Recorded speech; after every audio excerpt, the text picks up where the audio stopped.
Imagine a race, but not for a gold medal. We're talking about a race for the ultimate prize, the vast, incredibly wealthy subcontinent of India. For over 250 years, the great powers of Europe were locked in this high-stakes contest of trade, diplomacy, and war.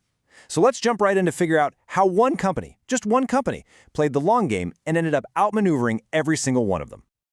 Okay, but before we get into all that, let me ask you something, just to get us started.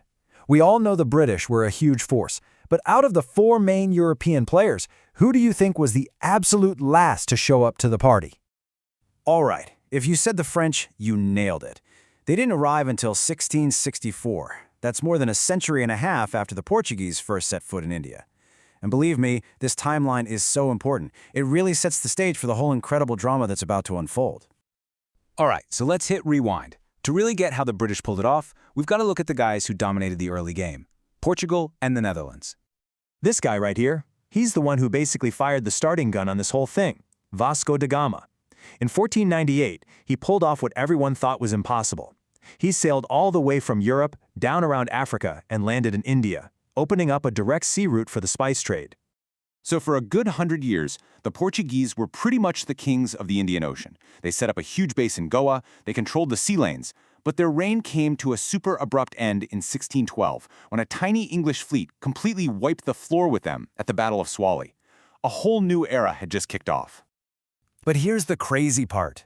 The thing they're really remembered for today, it's not forts or trading posts, it's the stuff they brought with them. We're talking tomatoes, potatoes, tobacco, and yeah, maybe most important of all, chilies. Can you even imagine Indian food without them? So as the Portuguese started to fade out, who steps in? The Dutch, of course. And these guys were, well, they were ruthlessly efficient. They formed their own powerhouse East India Company, but while they totally dominated the spice trade over in places like Indonesia, their focus was never really on India. And that, right there, that turned out to be a massive weakness. It basically left the door wide open for someone a little more single-minded. And this is where our main player finally steps onto the stage: the English. They showed up pretty early, but they weren't coming in with guns blazing. Not at first. No. They were methodical, patient, and incredibly strategic. Yet their whole approach at the beginning was just totally different. Forget fighting. They were all about diplomacy. I mean, look at this. You've got the English envoy, Sir Thomas Roe, and where is he? Not on some battlefield. He's in the court of the ridiculously powerful Mughal Emperor Jahangir. And what's he doing? He's respectfully asking for permission to trade. And you know what? This super patient game, it absolutely worked. They get their royal charter back home, then they get the official permission of Farman to build a factory, then they get the entire island of Bombay as a wedding gift. I mean, seriously. By 1717, they even had the right to make their own money. Every single step was a small, calculated win. Okay, let's fast forward to the final act. By the middle of the 1700s, the Portuguese are basically a non-issue. The Dutch are busy elsewhere. This whole epic race for India, it's now down to two heavyweights: Britain and, you guessed it, the latecomer France. Now, the French charge was being led by this guy, Joseph-François Dupleix. And Dupleix, he was not the kind of guy who was happy with just a few shiploads of spices and cloth. No way.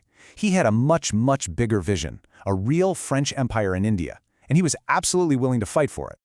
And this is the absolute turning point. Starting around 1742, with Dupleix in charge, the French objective completely shifts.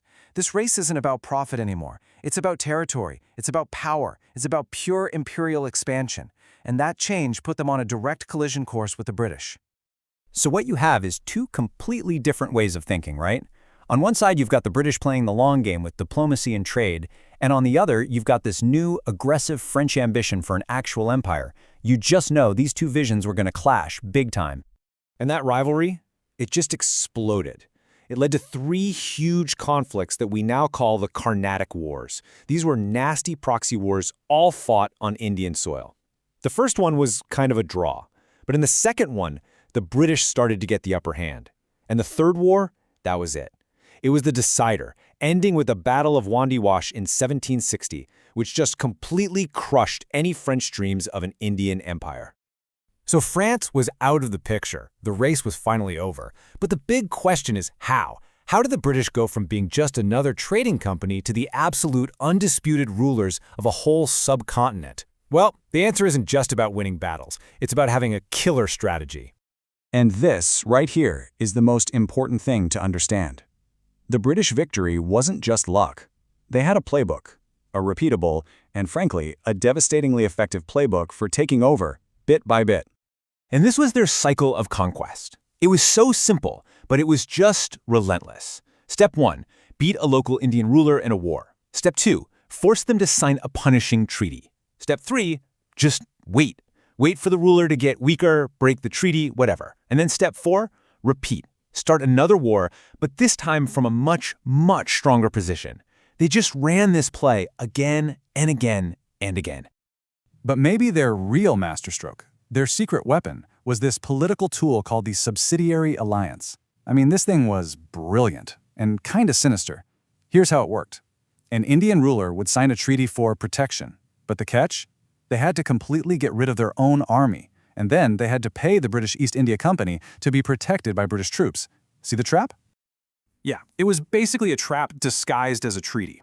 These alliances just completely gutted the power of local rulers. It made them totally dependent on the British. It gave the company all the control over their states without any of the responsibility of actually governing them. It was power without the paperwork. So, that really brings us to the final question, doesn't it? When you look at how this one private company won this incredible race and took over an entire subcontinent, you really have to ask yourself, was India conquered by an army with guns and cannons? Or was it conquered with a strategy, on paper, with clever treaties and a political playbook that nobody could beat?